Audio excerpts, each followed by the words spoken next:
gentlemen, today's webinar is presented by Centro Medical International or CMI.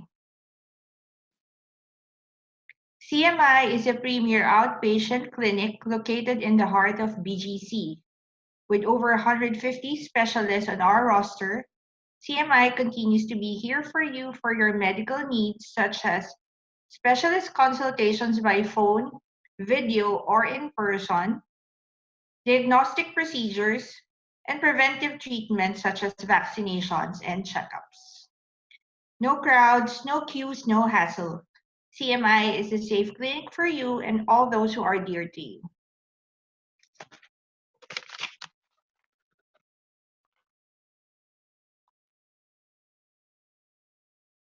Hi everyone, my name is Dino. I'm the Vice President for Sales and Marketing of CMI.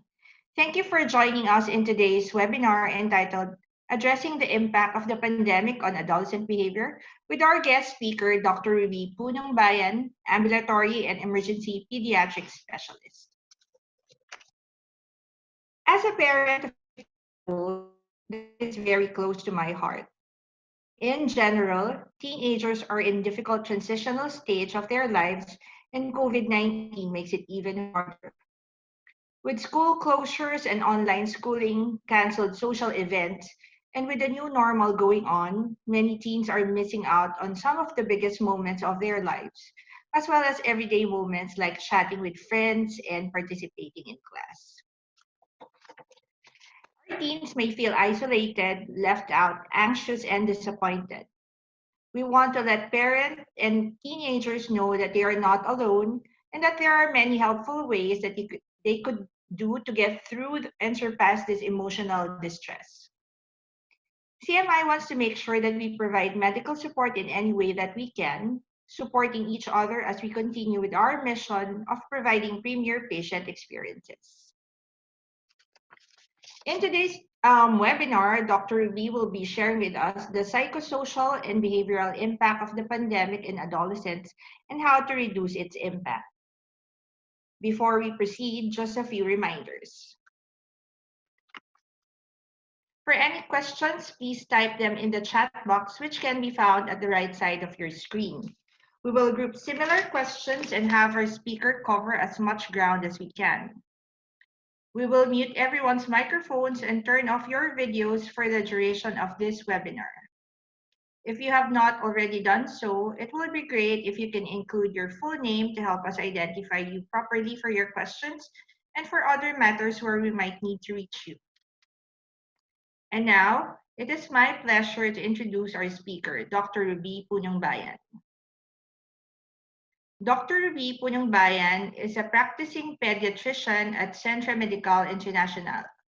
She is a fellow of the Philippine Pediatric Society and Philippine Ambulatory Pediatric Association. She graduated from the Pamantasan ng Lungsod ng Maynila College of Medicine and completed her fellowship in Ambulatory Pediatrics and Child Protection in UPPGH. She underwent Master of Arts in Clinical Psychology in PLM Graduate School, finished Cognitive Behavioral Therapy course in Beck Institute, Pennsylvania, USA, and took a basic course in Health Professions Education at UP-NTTC. She is currently an Associate Professor in Pediatrics and Head of Pediatrics in San Beda College of Medicine and Pamantasan ng Lungsod ng Maynila College of Medicine.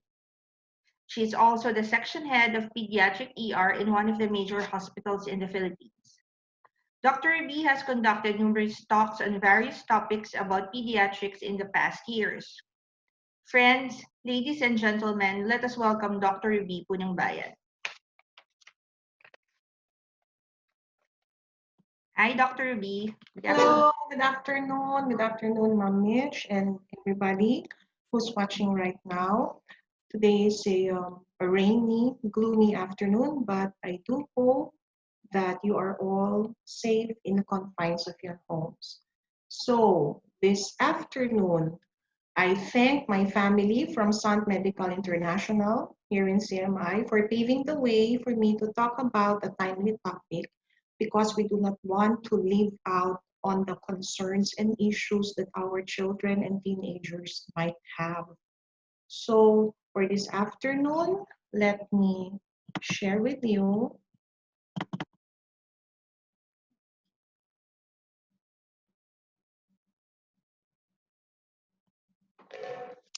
as I talk about the impact of the pandemic on adolescent behavior. Can you see now my slides?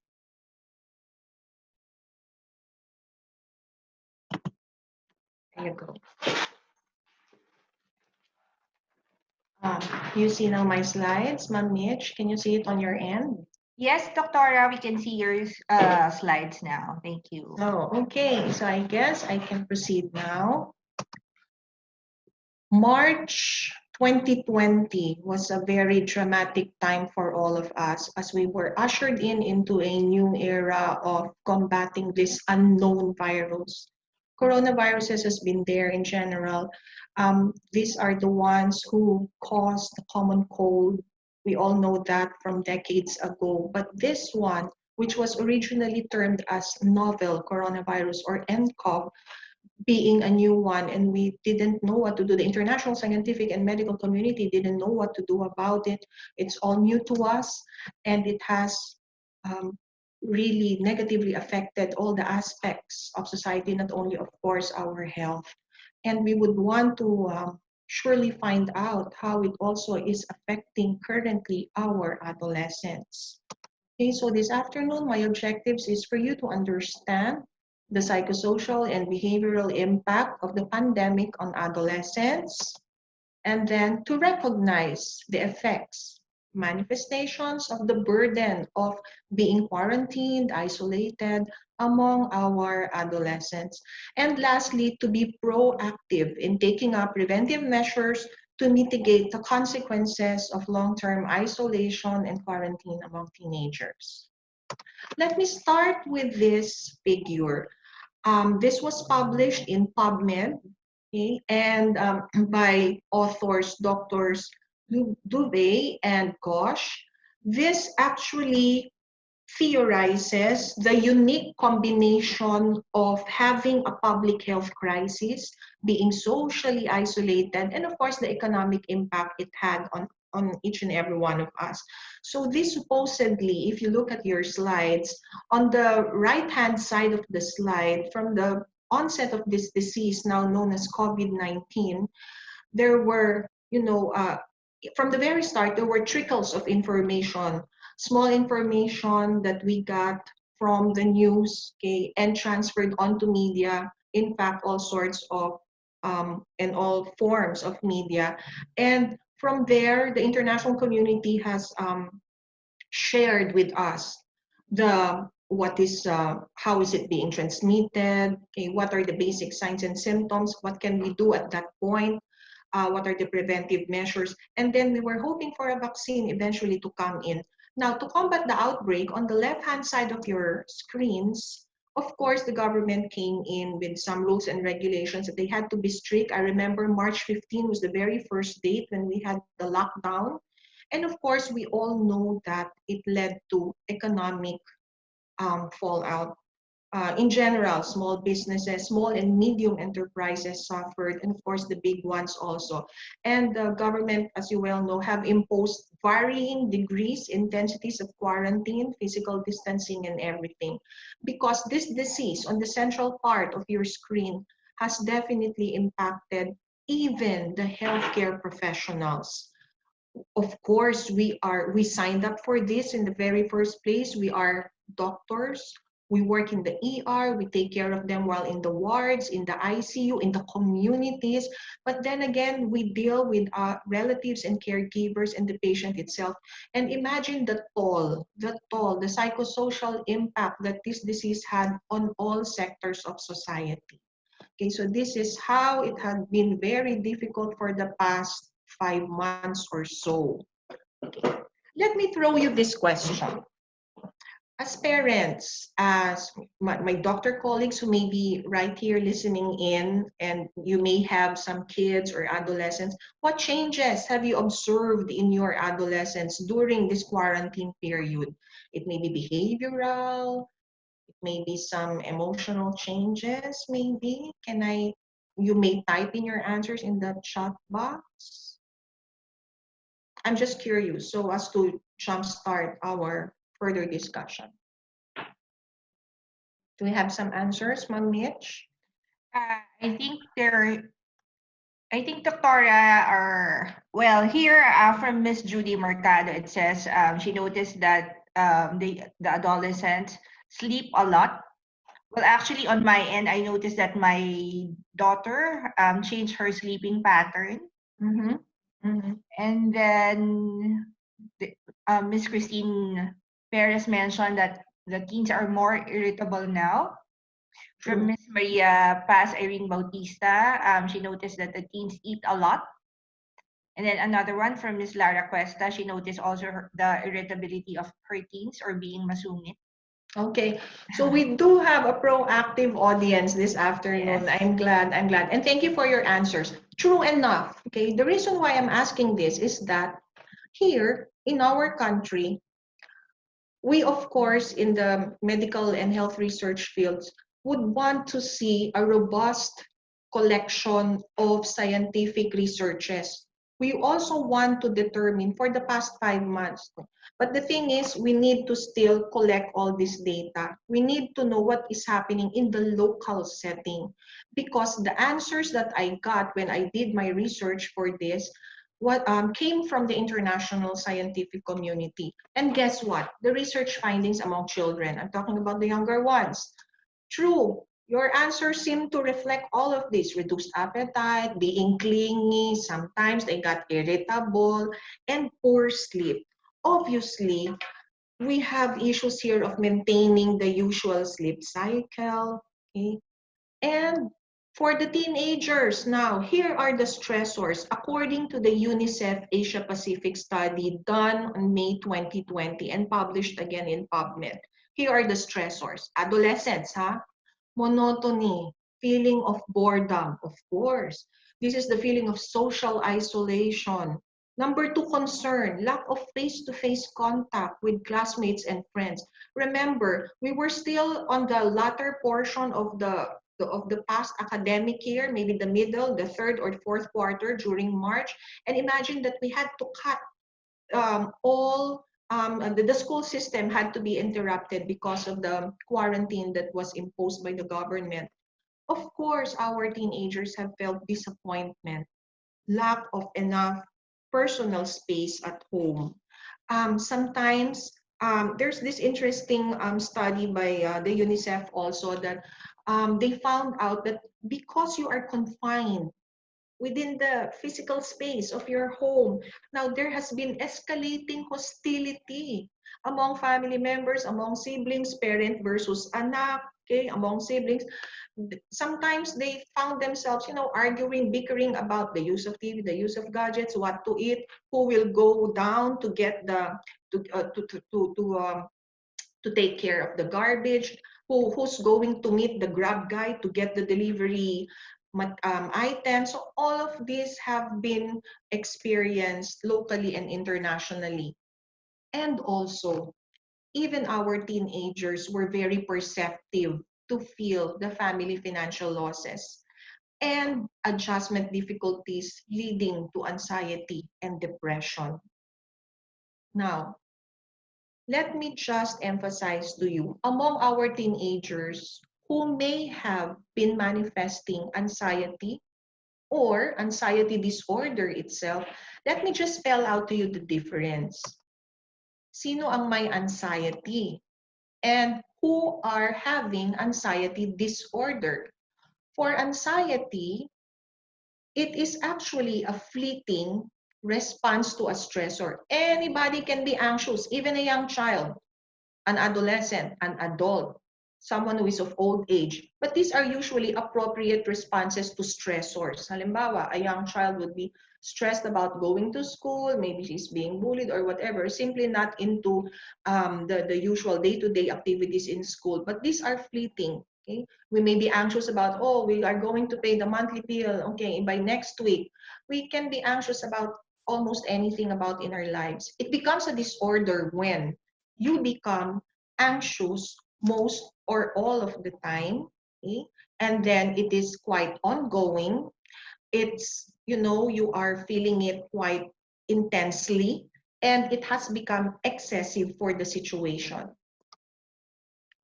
And just to share with you more differences between the two, if it's anxiety, it's usually not excessive and it's less likely to be accompanied by physical symptoms. If it's a disorder, then now it has become accompanied by physical symptoms like it may be behavioral, it may be emotional. Physical symptoms like you feel you are having cold, clammy skin.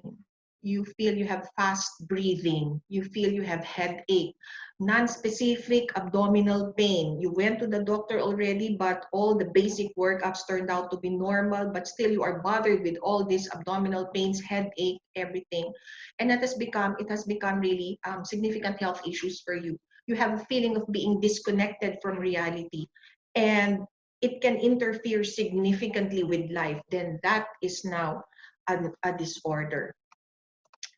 To be strict about it, at this point, we don't want to label, oh, I think my child has anxiety disorder. Okay, of course, this has to go through proper investigation. We need to do a specific detailed history of everything, of course, done by a professional, your pediatrician, your psychologist, and even the psychiatrist. But just to share with you very briefly, what constitutes anxiety disorder based on the definition on medical books. So again, there has to be excessive anxiety and worry occurring more days than not for at least 6 months. So there's a prescribed timeline for it about a number of events or activities, and that the individual finds it difficult to control the worry.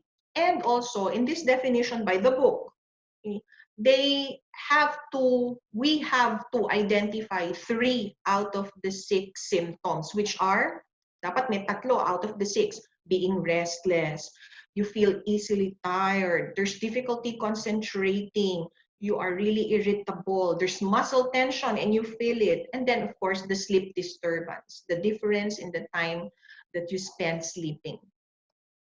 Now, back to back or hand in hand with anxiety can be signs of depression among our adolescents as well. Just to give you also how depression is pre-COVID times, we do have local literature, local research and study saying that this is by the global school health-based health survey done on the first quarter of 2015, showing about 17% of high school students aged 13 to 15 years old saying that they attempted suicide at least once because of depression. I know it is a very unfortunate event or happening if it's, close to home. And this next slide. Did you know that back in 2017, that's about just 3 years ago, again, this is a local study, these authors found out that social media envy is a moderate significant predictor of symptoms of depression among Filipino high school students. So imagine the teenagers, using their mobile gadgets, mobile phones, seeing their classmates spending the weekend in Japan, in Palawan, in South Korea, displaying their classmates' new gadgets, yung mga ganon. I mean, of course, some of them might be envious of that. And because there's this factor of social media envy, apparently according to these reports or outcome of these local studies, it has led to a significant number of kids being depressed. Now, how to detect? How to detect depression? More often than not, insomnia or fatigue has been the most common presenting complaint. And I can attest to this. In CMI, we have been seeing teenagers whose chief complaint is naiba ang tulog, hindi makatulog, naiba ang sleep cycle. And again, after thorough investigation, we will find out, again, there's a specific criteria, a clinical criteria for us before we label them as having this condition. And true enough, it will adhere to that clinical criteria. Sadness may be denied at first, but may be inferred, of course, from facial expression and demeanor.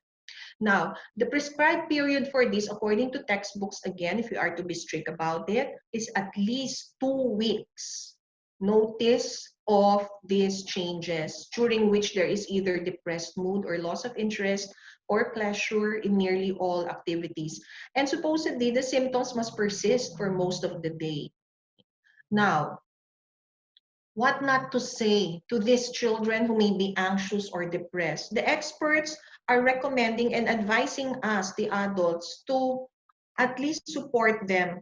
And you know that words are powerful, okay? We are not to say the following if they seem to be anxious or depressed or truly diagnosed to have anxiety and depression. What have you got to be sad about? There's many worse off than you. Stop feeling sorry for yourself, or maybe snap out of it. Okay, these are not helpful words in these times. Okay, or also maybe when you say it's your own fault, or your moods are bringing down everyone around you. Nakakahawa ka, lahat kami depressed na. If they hear this from someone whom they hope to cling on or to get strength from during these times, I'm sure they would be more disappointed coming from adult whom they trust to provide positive reinforcement for them. Instead, what you can say is, you're not alone in this. You are important to me. When these feelings subside, I will still be here, and so will you. I may not fully understand what you are feeling, but I am here for you. Or say, I understand, but please make it really empathic, and only if you really do. I mean, your tone and demeanor would, of course, belie your sincerity. And of course, two powerful words, I care. And they would, of course, have a positive impact on these kinds of situations. Now, let me go back to the other effects of the pandemic, the impact that it had on our adolescents. Apparently, they became vulnerable to stigma and discrimination. Okay, what am I talking about? Imagine when they are, let's say that they live in a condominium or maybe in a village or subdivision, and then there's this group of DOH people or the LGUs coming in because they identified that this particular father was positive for COVID swab, and then they had to check all the other family members who may be exhibiting symptoms for COVID, and they wanted to transfer them to another public health facility or quarantine facility. And then they would say, uy, naku, ayun, dito, the two houses across from us, the family members, all of them were apparently COVID suspect. The father tested positive indeed. So there's stigma for that, and they fear for that. And then, of course, our adolescents fear the infection itself, the physical toll that it will give in the body or on the body. Okay. And lastly, they become overburdened with online classes. Too much time on the internet, actually. It's better if they're actually, spending it on online classes. I know that some of the classes have resumed again for this new academic year. Maybe a few weeks ago, mid-July, maybe for some schools. So it's better for them to stick to the schedule that the school system is being is recommending them, and just make sure that they don't spend too much time on the internet. Let me share with you some emotional symptoms of someone who is addicted online. Again, the signs of anxiety. They are edgy, they are restless, they move all around, they're anxious. Sometimes you will see the only positive euphoric feeling that you see in them is when they're in front of the computer. Parang iba yung nararamdaman nila or saya nila pag in front of the computer, which can be also a downside in this situation. They lose the sense of time. They are unable to keep up with schedule, napabayaan yung dapat academics. And of course, you will feel them isolating themselves. Sasabihin nyo, where's my son? Where's my daughter? Oh, it's meal time. It's dinner time. Where are they? Oh, they prefer to just stay inside the room. Now, what about physical symptoms of online addiction? If you spend significant amount of time, even maski adults, you may have backache, headache, Weight gain or loss, imagine all you have to do is, munch on your mga paboritong merienda, minsan non-healthy food in front of the screens, okay? Disturbance in sleep again, blurred vision. The Society of Ophthalmologists already have recommended and advertised the digital eye strain phenomenon. And of course, carpal tunnel syndrome. What is this? Have you ever felt some areas of pain and numbness here? It's because too much, again, spending time and the movements of your fingers and hands on your mobile. Okay, having said all of those, what can we do now to mitigate the impact of this pandemic on our teenagers? I summarize the group of recommendations according to its similar goals and objectives. One is still we need to educate, okay? Educate, and then we need to do proactive coping and of course fostering resilience. When we say educate, we cope with stress, okay? By obtaining accurate information. Let me warn everyone who is listening, please be aware also of the websites that your children and teenagers are visiting, including you, because you may just feel all this, too much information overload. Sometimes there are journals claiming or studies claiming to be, oh, this is the cure, finally, this is the vaccine that we're waiting for, or this is the antiviral that we've been waiting for. Make sure that you are visiting legitimate international medical societies, our local medical societies, legitimate and with a good reputation of pharmaceutical company websites, okay? Just double check your sources. Otherwise, you will be inundated with all of these unnecessary data, okay? So I just like to be more specific about these three approaches, okay? With regards also to addressing the possible online addiction, I recommend you to check on this.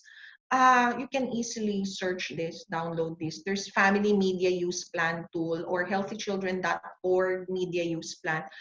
I've been using this especially for my nephews and my cousins and my patients because these are age appropriate, specific advice and plan on how to use gadgets per age. Actually, the American Academy of Pediatrics have recommended that. And also, this has been adopted by the local counterpart, our Philippine Pediatric Society. 6 years old and older, you should place consistent limits on the time spent using media.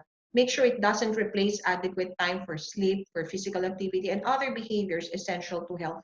In fact, they are staunchly recommending that less than 18 months old, no use of gadgets. Less than 18 months old, that's their recommendation. Okay. Now, for the 2 to 4-year-old group, not more than 1 hour. Minsan nga tayong adults, di ba? Minsan ano ba, 3 hours, 4 hours, I don't know, Netflix. Maybe we're trying also to, spend some time with, we just want to look for other things that we can do also. But in reality, what it does is, what they actually recommend is for the 2 to 4-year-old to really limit it to 1 hour. And of course, if they're 6 years old and older, you talk about it. You as parent place consistent limits on the time using the media. You designate media-free times together, like dinner. Please, no gadgets on the dining table. This is chika-chika, bonding moment with the family members. As well as media-free locations at home. You can say that, oh, no gadgets in the bedroom. I know some families, I know some parents who would just allow their kids to use their gadgets while they are all together in the living room. That way, they can also monitor somehow the duration that their child is spending on the gadget. Have ongoing communication about online safety. You know that there are now prowlers, predators, sexual predators in the net. We don't want our children to become victims of this. You should monitor children's media content. Find out, makialam, what apps are used or downloaded. No screens 1 hour before bedtime, especially the ones who, pag halimbawa, ano ba yung mga online gaming nila? My mind is going blank right now. But yung mga ginagawa nila ngayon, may mga kalaban sila even abroad. Okay, so when they spend too much time, too much energy, yung physical activity, hindi talaga sila makakatulog kasi the stimuli being given by that game or those kinds of games may definitely affect the sleep cycle. Now, how to avoid internet addiction? Together as a family, why not have a hobby or an interest that does not involve the internet? You as parents can, maybe yung parents, when you were younger, maybe you have board games like, I don't know, Scrabble, Monopoly. Then time to get it out again from your cabinets and then teach your children how to play this with them. And this would be a fun time for them. Help with meals and other chores. Please also, lalo na yung mga, the teenagers, they should be responsible enough to fold their own laundry, their own clothing, do some work at home. You just assign chores for each one of them and plan family nights for meaningful bonding time. Now, some tips for the youth. You know what? For this portion, I recommend you to visit CDC, Centers for Disease Control also, and UNICEF. They have good tips for this. So I got this from those sites. Staying safe online during the pandemics, here are tips for the youth. You check the privacy settings on all of your social media accounts. And this goes also for adults, for us, for everybody, especially so for our children and adolescents. If they say the older people use Facebook, the younger ones use Twitter, Instagram, Snapchat, whatever. So on the left-hand side part of the screen, that's a close-up picture of an Instagram account. It shows you on the upper right-hand part, if you look at your mobile phones, in the Instagram interface, there are 3 short horizontal lines. And then when you click that, it will lead you to the page saying privacy account. So all you have to do is move the tab or make it private account. Dapat nakaganyan sa atin and sa mga anak natin. And for Facebook, of course, it's a general interface niya. You can also click on the privacy setting there and then make sure that it is indeed private. You can also choose to ensure that your posts are only seen by friends, okay, not actually public, unless you're, educating someone or you're maybe in the media or, or in the health professions that you need to share some legitimate, credible information, okay. Some more tips. When using any applications that use video, sana wag nyo nang ilagay yung location. It should not be identified. Again, these prowlers and predators take advantage of that. Next, be extra careful of how you communicate with your friends online. Hurtful words, insulting someone, this can go back to you. This is not the time to exchange words like this. Meeting new people is part of the attraction of being online, especially for our adolescents. But when in doubt, when you're adolescent, or tell them, if you have this gut feel, the instinct that something is wrong, something is not right, konting doubt, kahit konti lang, block the person, speak to a trusted adult about your concerns. What else? I emphasize that you delete, block, and report unwanted messages, photos, and videos. If anyone online asks you to do something that makes you feel uncomfortable, no. That's a bit, say no. End the conversation immediately, block the person. you can report this to the platform itself, or for international usage, you can also report to Internet Watch Foundation or Cyber Tip Line, okay, for these unfortunate incidents. Deepen your friendships and relationships during this quarantine time. Explore new offline hobbies or do things you usually do, you do not have time to do. Time to play that instrument again, time to write songs. Maybe you have these creative juices in you and you encourage your teenagers to do so. Think about how you can be more creative online. Some of you will be surprised, many of our adolescents would, want to go out in the field and help us out.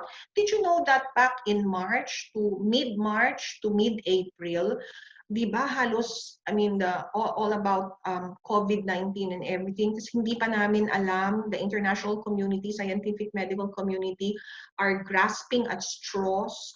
We are just, sharing information from one country to another as to the regimen of medications to be used for admitted patients. Did you know that one of the preventive measures, sabi nga nila, oh, wear a mask, and a face shield maybe. We are very grateful for this group of high school students who went out of their way to give to the private and public hospitals yung mga homemade masks. Okay, so they are into this. They are into altruistic volunteer activities. Why not support them or encourage them to do so? Now, for proactive coping, we should maintain familiar routines. I know it's hard. Ako, nahihirapan, okay? I know it's hard. It's a great challenge nowadays, but we still have to maintain some semblance of what we have been doing. Kaya nga dapat meron pa rin, lalo na with the advent, with the resumption of classes again, we are highly recommending that they stick to the schedule given by the teacher. And then, of course, interspersed with leisure time, nap time, and then some family bonding in the afternoon or maybe during dinner time, okay? That really helps. And then, again, obtain accurate information. Let me reiterate. Do not fall prey or do not believe agad-agad yung mga ibang claims. You have to ask a medical expert. You have to ask from the medical communities. We are all available now. We are doing telemedicine, teleconsult, because you may be misled with some medical data or some groups of people who may be, showing some data that are really unfounded. Physical activities and relaxation techniques. Okay, for that, let me say this. Halimbawa, let us do this together. Kailangan natin to lahat. Physical activities, and then share it with the other family members. You can do the Superman relaxation. How do we do that? I hope you will follow me with this. Superman relaxation. Insert your hands to the opposite side of each armpit. It's as if nakaganon. Inflate your chest and tense your arms. Okay, inflate your chest, tense up your arms, and then your chest and back as much as you can. Yung parang naninigas na ganon. Hold on for 3 seconds. 1, 2, 3. Relax. Exhale. Do it again for several times, 5 times. Tense up your muscles, tense it up voluntarily, and then relax. So these are some muscle relaxation techniques. And you can also do the, when you make your face ugly and then tightly close your eyes. Hold on that position for about 5 seconds and then relax your face again. You can do this anytime. Drop everything that you're doing when you feel that you're on the edge. And this can, somehow help you, your child, and your teenager. And then, of course, coordination with community mental health services. At this point, again, we are trying to reach out also to our patients as well. So there are legitimate sites that you can go to in order to seek further medical support. The last few slides, I'll just talk about fostering resilience. That's the third portion on how to cope with this pandemic, resilience is already there. They say, oh, Filipinos are really resilient. It's about building it and fostering it. And clearly, it's not about making them tough. Resilience is the ability to recover from difficulties and adapt and manage how you feel. So what do? We do here in CMI screening tests. Then not all of them would go into pharmacotherapy. In fact, some of the parents would say, Doc, as much as possible, can we do away with some anti-anxiety meds, antidepressant meds? It depends. It really depends on the overall evaluation and results of these screening standard tests. But of course, we may do a combination of your behavioral therapy and some medications if need be. And of course, empowering and fostering resilience is being a supportive role model. I know it's hard. As adults, we should hold the fort in our homes. Ang hirap pa, yun talagang parang, ikaw dapat yung strong, ikaw dapat. So, modeling resilient behavior, being consistent, showing that you are also adapting to the changes in our society helps because you are there, the only parent and adult support that they have in your homes. Let them make mistakes. Let them see the consequences of their actions. That way, they will learn from that. Praise the right way. You focus on the effort, on the process of getting to the end of the project. You may say, oh, I see that you put a lot of effort in there. So you got a 90, you got an 88. Ipipraise nyo pa rin. Or kahit hindi numerical yung grade or whatever yung sa system nila. But you are showing them that you are verbalizing to them that you appreciate the effort. Teach to manage emotions. Teach that all emotions are okay. Even being anxious sometimes, oh, it's okay. You acknowledge it, but deal with the bad behavior to set limits. And teach to problem solve, lalo na yung sa mga adolescents. This is the time to sit down. Sit down with them. Brainstorm solutions to address the challenge. What do you think is happening? Pag-usapan nyo rin, what do you think about COVID-19? It's the only way. We have to confront it. It's in our midst. Wala tayong magagawa. Kailangan natin i-confront. What have you learned about it? O paano ma-transmit? What are the preventive measures? What will be the consequences of this? Okay? Teach them to problem solve. And my last slide would be, we need to spend precious times together. This quarantine, this isolation may be very restrictive to our movements, but this has also become a time for us to reflect and contemplate on what we have, our blessings, the precious time together that we can spend, and then the devoted and undivided attention to each other. And most of all, look after yourself as the parent, as the adult, as the aunt or uncle. Look after also your mental health and yourself. And with that, I end my discussion with you. So I would just like to say that fostering resilience, being proactive in your coping, and sharing positivity among others, and of course, staying safe would be the key to survive this pandemic. With that, I thank you. Good afternoon, everybody.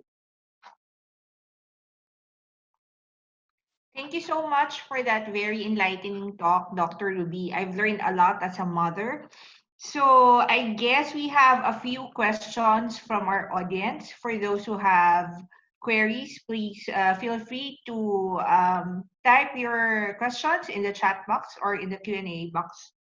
So, Doctora, I have here already a few questions. So the first one from Miss Cheryl, she was asking, how do you control a teen who is always inside his room?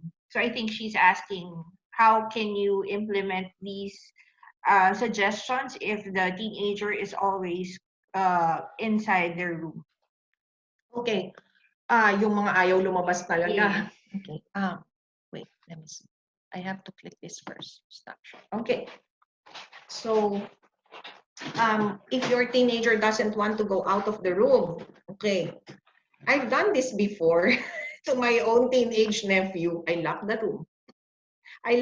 I well, alam mo yung chinempohan ko na these are some drastic measures for this problematic situations. I have to really talk to them straightforward. If you don't go out of there, okay, itong mga mangyayari, itong mga consequences na ganyan. Okay? So, kailangan, syempre magsi-CR din yung mga yan. Nung nag-CR, nila ko yun. Tapos nag-usap kami, nag-one-on-one.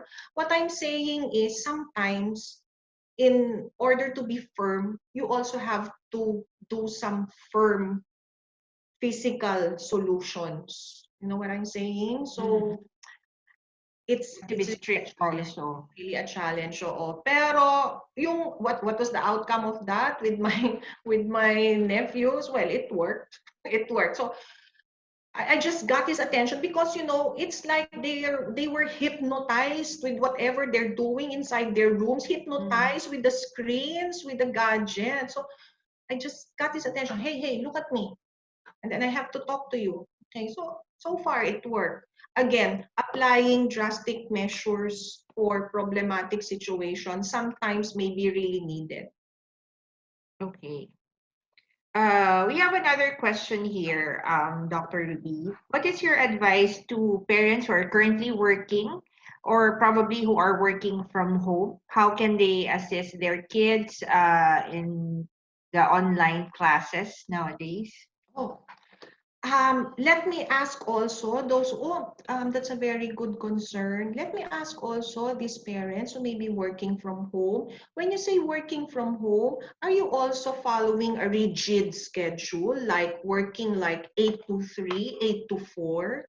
Because that would spell the difference between the amount of time that you have to sit down with your child who is also studying from home. So maiiba yung, let me just discuss the possible two options. For those parents who are working from home following a rigid schedule, like I have to be here on the laptop like 8 to 12, 1 to 4, 1 to 3, whatever. Rigid. Yung sa parent, and if that is the situation, then clearly it would be physically impossible for them to, hover over their child while the child is also attending to online class. So with that, okay, the parent should just explain to the child, see, I'm also working from home. You are working and studying from home. We are on the same boat, but I will give you a time that we can discuss your whatever questions you have, or you fail to ask your teacher, or you might be having problems reaching out to your teacher. So give time for that. Let's say hindi naman siguro kakain niya ng lunch break ng 1 hour. I mean, during lunch break. And of course, that's also your lunch break from doing your routine home or your work from home. So what I'm saying is, spend some time during the lull time. May break time yan eh. And then look into, what was the English activity all about? What was the science activity all about? Let me see. Kumusta na? For those who are working from home but not following a rigid schedule, not required by the company to follow a rigid schedule, these parents might be more flexible in supervising, physically being there while the child is online studying. Okay, thanks for that. Doctora, there's another question here regarding semblance of normalcy that we want our teens to still experience. What would be some examples of this? Would you say going out for a drive so that they can also see the outside world? Was that a good example? Okay, it may be a good activity actually for everybody in the family, for everybody's sanity actually. However, this particular technique or approach will be limited by whatever the government is implementing right now, depending on the level of quarantine.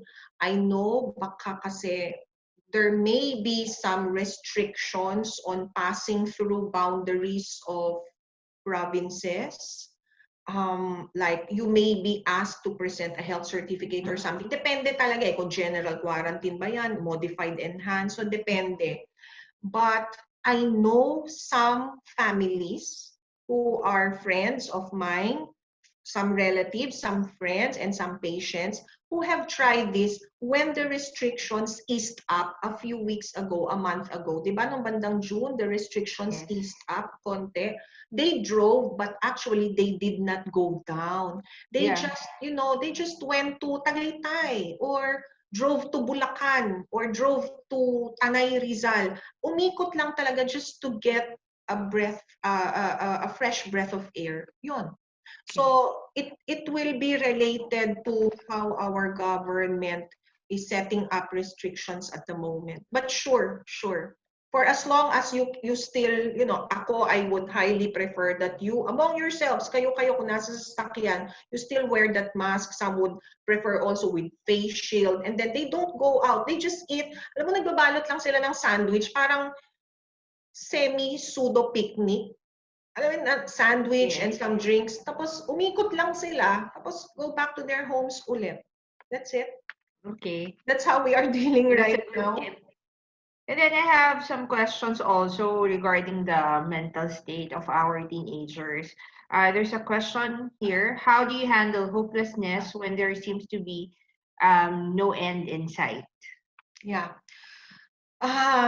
That's a tough one. Not only for teenagers, but for adults as well. That really is a tough one.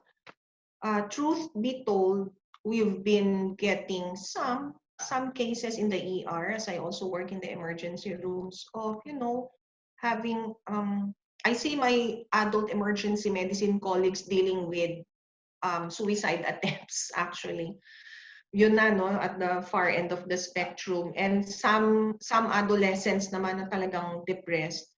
Pag ganoon kasi talaga, kapag meron ng shout out for helplessness, feeling pessimistic, there's pessimism and darkness all over, then I believe that is the right time, no, na to seek actually psychiatric help, mental health professional to address this.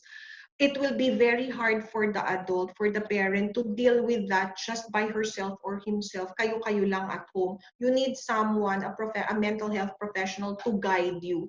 And again, marami naman tayong telemedicine or teleconsultation platforms for these particular problems. It's hard. Pag ganun talaga, papasok talaga, may intervention ng mental health professional.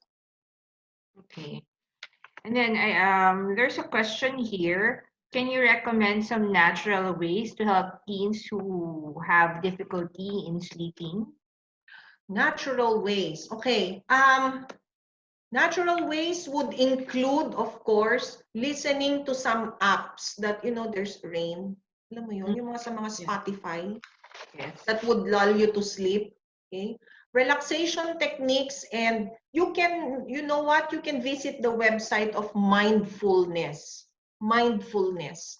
Yung being present at the moment, your concerns are only for the moment. If you feel that you're already on the edge, whether you're a teenager, for your teenagers or for yourself, mindfulness, relaxation techniques, andun yun. Tapos yun nga, yung listening to, the sound of rain, the sound of waves, these are all natural. Are you talking about some supplements? They say there are some claims about melatonin, taking of melatonin. There are some claims that, the old adage, yung mga, alam mo yung mga old-time advice ng ating mga grandparents and even the old doctors, hot tea, hot milk at bedtime. And please, kayo lahat sa bahay, again, hindi lang bata, hindi lang matanda, lahat tayo, let us refrain from watching action films, violent scenes, violent films just before sleeping. Kasi psychologically, na-up yung spirits natin eh. Tapos hirap na hirap tayo. Alam mo yung mag-go down yung level, tumaas yung level mo eh. Na-up ka, nanood ka ng zombie, hinahabol ka, nanood ka ng mga barilan, war movies, documentaries about, all these things. So why not if you want to watch some of these types of movies or documentaries, sure, but make it like midday, not when you are about before bedtime. Yeah. Okay. There's one question here, Doctora. how would you handle it if, for example, the teenager himself would have to go on a quarantine because, for example, he's exposed to relatives? So what tips can you give a teenager who has to go on quarantine? Okay. Do you mean home quarantine or quarantine in a facility talaga? Probably in a facility, Doctora, if he's exposed. How Okay. can he be ready mentally or The utility of our available quarantine facilities as of the moment are usually for mild asymptomatic patients na walang place, walang physical space at home to be home quarantined. And since they are only exhibiting mild symptoms, which means they can still have communication with the outside world, which means this particular teenagers might be, of course, experiencing fear, dread. Oh, when can I go out of this quarantine facility? Naku, 2 weeks ba to? They can still communicate with their loved ones as well. And of course, yung mga sinasabi pa rin natin na yung kanina, like yung mga relaxation techniques and only reading information that are legitimate, it doesn't help at this point that they are exposed to more information that are unfounded and are actually hearsay. If they are quarantined at home naman, usually at home, the government allows that, diba? And our healthcare system, because it's, starting to be very limited nowadays, unfortunately. So if you are really without any symptoms but just got exposed to someone but not really exhibiting symptoms, the doctors, the local government units make sure that you have an available extra bedroom, extra CR in your homes para talagang separated.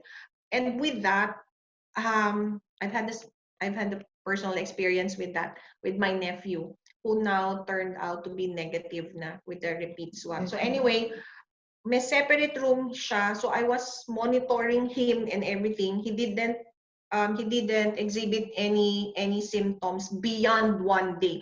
There was only 1 day of low fever and cough, and all the laboratory workups were normal. So they were advised to stay home, quarantine themselves. And I was, being like 19 years old, I was I was daily monitoring them. Kumusta kayo? Kumusta kayo? And they were coping well. I guess basta meron lang silang naririnig na from relatives from the outside world, then they will cope well. As I said, 'di ba? In general, ang Pilipino, ang lahi natin resilient. Okay. Moving on, there's a question here. Is online gaming with friends be a good enough social interaction given no face-to-face interaction? Yes. Yeah. But again, with time limit. Set a time limit. I know because some of them are kasi yata tuloy-tuloy yun eh. I'm really not into the mechanics and the dynamics of this online gaming. Pero there is one game yata na kailangan tuloy-tuloy na umaabot ng 3 hours, 4 hours. So I don't know, but again, the parent has to step in. Enough. 2 hours, 3 hours. You have to set limits. But sure, short of having face-to-face interaction with their peers, classmates, friends, kapitbahay, sure. Because that way they get to, I hear some of my nephews, talking to their, may mga kalaban, yung ganyan, while talking and while playing, while doing this online gaming. So, but again, with limits. With limits. Okay. I think we're down to our last two questions, Doctora. So there's one question here. It says, some of my son's friends are already allowed to be social, but I don't feel that it is safe yet. What can I do to help my son? Because it's a point of stress and contention between us. Oh, okay. I understand that. Who is allowing the others to socialize? The parents themselves, no? I suppose, I presume with that question. Kumbaga yung ibang parents, inaalaw na yung Inaallow, iba. yes. Ganun yun. Oo.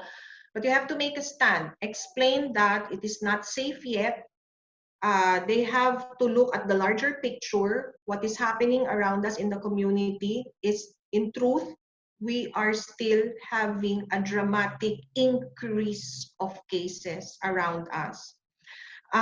You may be just sheltered in your own communities, in your own subdivisions, but there are clustering of cases in some lugar. And you cannot make it a reason, oh, it's just happening in that area, in that city, clustering. But you know what? There's community transmission. And when there's community transmission, this clustering of cases will jump from one community to another. Sinong makakapagsabi na itong nag-deliver ng ganito o yung nag-grocery ka ng ganito, galing siya sa ibang city, di ba? In general, it is not safe. You just have to, again, part of educating our family members and standing firm. Standing firm. Okay. This will be our last question, but I think a lot of parents will be able to relate to this. It says here, how do we make it up to our kids after an explosion? After an explosion and emotional outburst. Siguro being parents, sometimes we lose our temper and we're saying that our kids should be resilient. But in this case, how do we make it up to them after masigawan na natin sila? Or after we tell them that we're having a lot of problems ourselves? How can we make up? Give it some time. Yeah, give it some time. I know the outburst. I can also relate to that. I know the outburst. Give it some time. Take a deep breath. Tayo mismo mga adults. Take a deep breath. And then again, it's all about dialogue. It's all about trusting that you will, in the process, understand one another's views. Trusting that you will understand one another's differing views. Tanungin sila, oh, bakit kasi ganito? And then you listen. Tapos ikaw naman, kasi I shouted, I lashed at you kasi ganito. And then meet halfway. Set a certain, sige, next time we should be doing this. Kasi kung okay sa'yo, then okay sa akin, okay, come to a compromise or an agreement that will be at least win-win situation for both of you. But give it time. Kasi masyadong intensity of our emotions nowadays. I understand that. Lahat tayo on edge. So just give it time. Kasi when you try to settle it at once, like several minutes after, and the other party isn't yet emotionally ready to talk about it, there will be no compromise met when you talk with them. So once you are both ready, talk it out. Okay? For younger kids, talk to them at a manner and at a level that they will understand. And sometimes, again, I'm telling you, sometimes you will be surprised. Minsan, 6-year-old kids, 7-year-old kids, perceptive sila. Alam nila yon, naiintindihan nila. Some of our kids are like that. More so with our teenagers who are undergoing transition into adulthood. So give it time, talk it out, meet halfway, think of a situation, both of you, that are win-win for both parties. Okay, I think that's all the time we have for today, Dr. Ruby. Thank you so much again. Would you like to give a few parting words to our audience before we say goodbye? Thank you very much for this opportunity once again. I hope and I fervently pray that we continue to be strong physically, emotionally, and spiritually as we journey through this pandemic. May you be guided and also comforted with one another's love and strength.